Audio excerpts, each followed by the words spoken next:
knows who you're meeting with, which is always a good Fair. thing. Great. I will send it. So this is our new attendance sheet. If you'd sign in, you don't have to put your email down if you've already signed the sheet, but if you can go ahead and fill that out, that'd be great. All right. So today we are very fortunate to have Dr. Shi Chen from UNC Charlotte. Not to intimidate all of you, but how many in the room have a PhD? Raise your hand. How many in the room have 2 PhDs?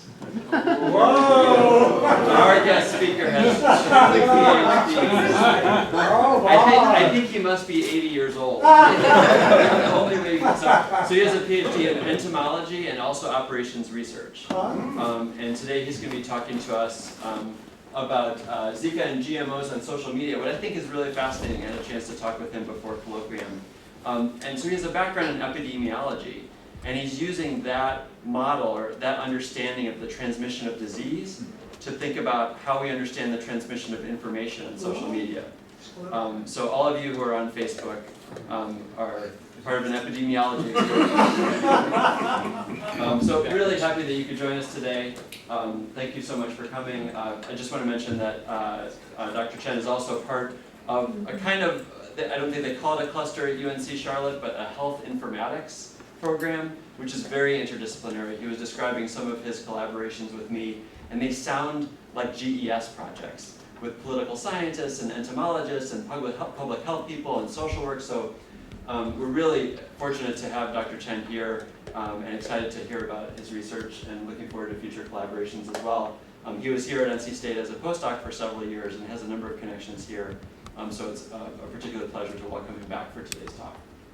Okay, thank you very much, Jason, for the introduction, and thank you very much for attending to my talk. And as Jason said, I used to work at NC State for about 1.5 years before landing at UNC Charlotte, so it feels like I come back to the wolf den again. Yeah. So today I'm talking about a little bit about my research, current research, and a lot of them are still in infancy, and because I just started tackling on this topic in 2018.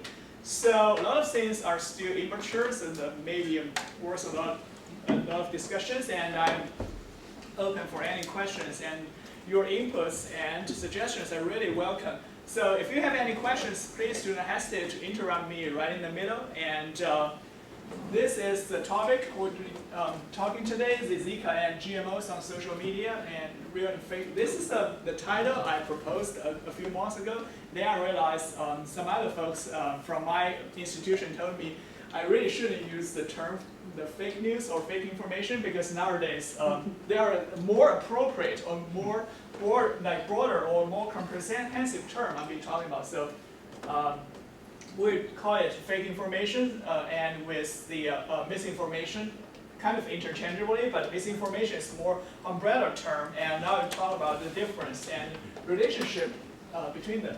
So quickly kind of outline stuff, I'll talk about what is misinformation about Zika and GMO on Twitter. What's going on there? And second is, more importantly, how the information disseminates on the social media and how they kind of brainwash, give us this brainwash. Is there any way that the misinformation disseminates a little bit differently than the real ones? Of course, there must be some difference between the dissemination patterns between the real one and the fake one, or missing one, but how do we identify them? So, because now I'm in the public health, one of the more important kind of tasks for us is, can we detect the misinformation? And if we can detect the misinformation, what is our next step? How do we intervene them? How do we prevent people from not only getting exposed to the misinformation, but how to telling the misinformation from the real ones and how to getting immune from them. So these are a few topics I want to cover today.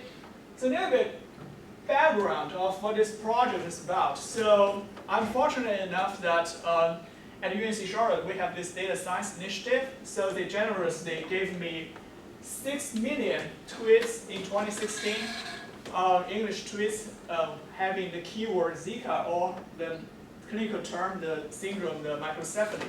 So we collected this 6 million tweets. Unfortunately, that's about 4 gigabytes of the raw data for me to play with. So I did some quick analysis on how the time series of this the Zika related talk is about on the Twitter. So we see that a huge bump from this is since 2016. So from January, in February we see the hugest spike of the Zika related talk or discussion on Twitter, and then calm down a little bit, and in July and August pick up again, and then finally diminishes. So there are a few kind of interesting stuff going on here, but I'm not going to talk too much about the temporal dynamics of the overall discussion patterns. Just some quick numbers. Although we have about 6 million tweets of Zika in the year of 2016, actually 74 of them have no retweets at all. It's just a solo. Some maybe a random person like me posted one and unfortunately didn't catch up anything. No friends think this is a cool idea. No retweets. 98% of these 6 million tweets have less than 5 retweets. So this is some just arbitrary chosen numbers just to reflect the influentials of the very, very highly skewed influentials of these tweets on social media. But what we do is we want to focus on those which created a lot of buzz on the Twitter sphere or in Twitter. So we actually ranked all the tweets by their popularity as measured by their number of retweets as a measurement for their popularity. So that's how this data is about. Then we have this. Sorry, I'm just Sure. less familiar with Twitter as a platform. So, how many of the total tweets, including retweets, Yes, it's including the what retweets. percentage is original tweets, and what percentage of the total volume represents like retweets? Yes, I do have an estimate for you. So about 70%, like 74% with no retweets. That means only the original tweets. Like the remaining 26% have at least 1 retweets. Like 2% have at least 5 retweets. But it's 6 million original tweets. No, this is everything included. Including All the retweets. Okay. Yes. Anything that has a keyword Zika will be automatically kind of got into this huge 6 million data set. So I rank it according to their popularity, aka their number of retweets. And this is the tedious part. I have to manually check the validity of the first, as of now, I think this says 3,000. As of now, I had some progress. I have 4,000 manually checked. Misinformation, as I said, is an umbrella term, as actually a more acknowledged and accepted term in academia right now. The area of those who are doing with fake news or misinformation. Misinformation is an umbrella term. So fake one is one subset of misinformation. And according to my collaborator, to qualify a fake information, it has to be 2 parts. First, it has incorrect content that can be verified. It's a little bit paradox, but if we think about it, it needs to be an incorrect content that can be verified to be incorrect. Second, this is a little bit, subjective. It should be intentional to mislead the reader. So if any tweet has these two kind of factors, it is a fake one in this misinformation. If some of the content in the original tweet is unverifiable, we cannot verify its validity. It's our old friend, old Paul, conspiracy theory. And there are a lot of conspiracy theories on the Twitter sphere and in the internet, of course. Misleading means the correct content, but incorrect interpretation or incomplete content. Extreme bias and hate, unfortunately, this proliferates on the Zika or GMO related discussions. Joke and sarcasm, these two are also present and political truths. And interestingly enough, or unfortunately enough, because of the bipartisan nature of the political system in the United States, of all these 3,000 most retweeted Zika-related tweets, about 500 of them are political truths, which from my understanding is wasting our time and wasting the cyberspace. Basically, it's GOP attacking Democrats and Democrats attacking GOP for not funding Zika. They all have their evidence, but I just say this political truth makes no use for facilitate our understanding of Zika, so that I put them as grouped under misinformation as well. So one of the, I will need to challenge my memory. I need to give you some examples. So what these things are. So the fake ones would be something like this. The Zika is caused by GMO mosquito released by Gates Foundation. This is what I call a fake piece of information.